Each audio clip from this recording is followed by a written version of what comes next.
Happy Sunday. Welcome back inside the On Deck Show. I'm Javik Blake as we get set for a Shuckers series finale. They're going for 5 wins in the week, and for the first time in 2026, it is time for our Community Corner with Shuckers Community Development Manager David Blackwell. David, appreciate the time. I know it's only been about a week and a half since the team got into town, but you've been a busy man, haven't you? Yeah, I think that's pretty par for the course. I don't know that I'd have it any other way.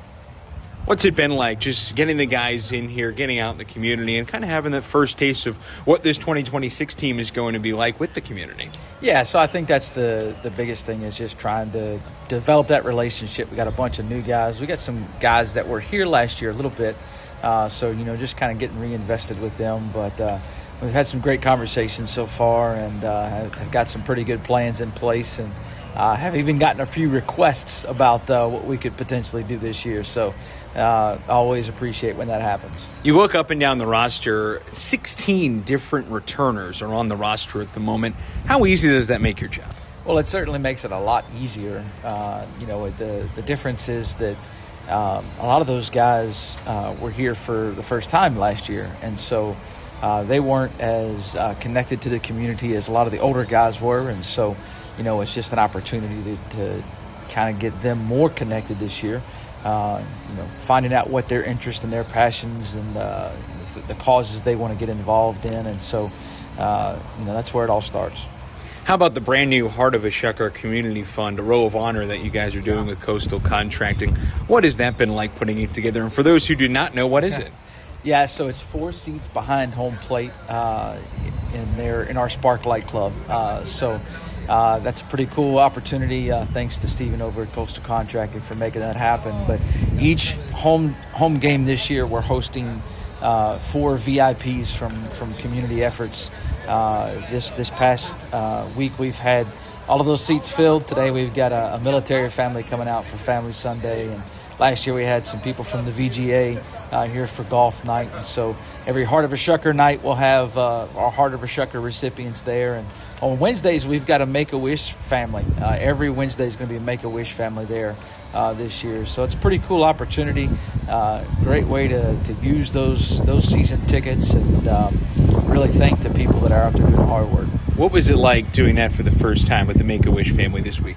Yeah, that was fun. That was a lot of fun. We got to meet Sumner Holland, who came out and he threw our first pitch, and cancer survivor of 6 years now, and dealt with leukemia as a kid, but he's 11, so I say as a kid. He's still a kid, but we've got a really cool one coming this week. I can't say too much about it right now, but people are going to want to pay attention to what happens next Wednesday night.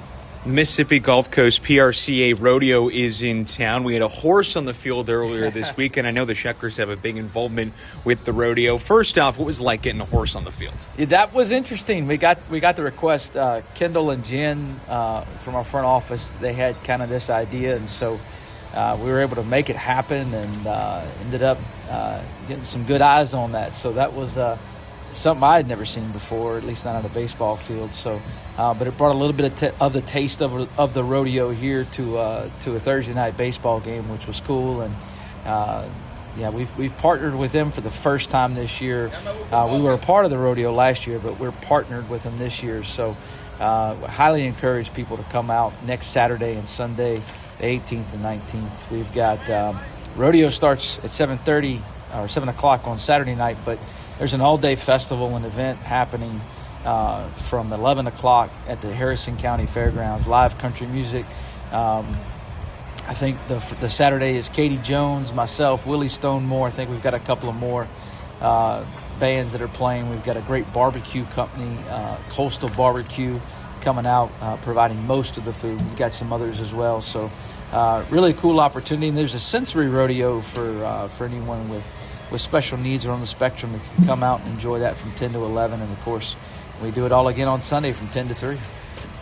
On next Saturday is the Pink Hearts Fund Ribbon Walk. The Shuckers heavily involved with the Pink Hearts Fund. How are the Shuckers involved with it this year? Well, so my Saturdays and my whole weekend is going to be booked. But Saturday I'm going to get up really, really early and over at Point Cadet, the Pink Heart Fund's Ribbon Walk and the YMCA Healthy Kids event. They've partnered together to host their event, and we'll host that event over at Point Cadet Plaza There's a dunking booth that apparently I'm involved in. I don't like being underwater, so that's going to be a challenge. But it's going to be a great day, and then we'll head over to Harrison County Fairgrounds for the rodeo.